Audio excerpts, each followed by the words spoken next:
किसी समय की बात है, एक दूर दराज की पहाड़ियों के बीच एक गांव बसा था जिसका नाम था जादुई गांव। इस गांव की सबसे अनोखी बात यह थी कि यहाँ के लोग बहुत खुशहाल और संतुष्ट थे।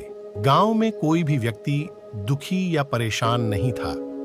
कहा जाता था कि इस गांव में एक जादुई झरना है जो हर किसी की समस्याओं का हल निकाल देता है।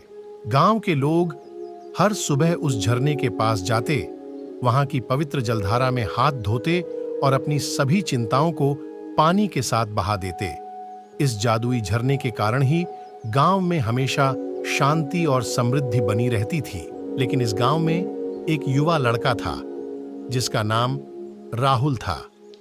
राहुल को हमेशा यह जानने की उत्सुकता रहती थी कि यह झरना सच में जादुई है या फिर यह सिर्फ एक कहानी है। एक दिन उसने सोचा कि क्यों न इस रहस्य को सुलझाया जाए। उसने तय किया कि वह उस झरने की सच्चाई का पता लगाएगा। राहुल ने गांव के सबसे बुजुर्ग व्यक्ति दादाजी से पूछताछ की।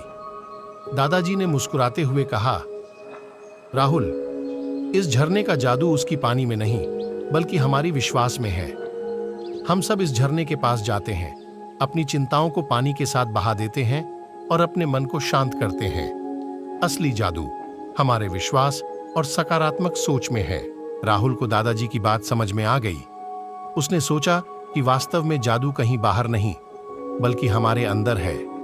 उस दिन से राहुल ने भी झरने के पास जाकर अपने मन की शांति पाई और दूसरों को भी इस रहस्य के बारे में बताया। धीरे धीरे राहुल एक समझदार और बुद्धिमान युवक बन गया जो हमेशा लोगों की मदद करता और उन्हें खुश रहने के तरीके सिखाता। जादुई गांव में लोगों का विश्वास और सकारात्मक सोच ही असली जादू था।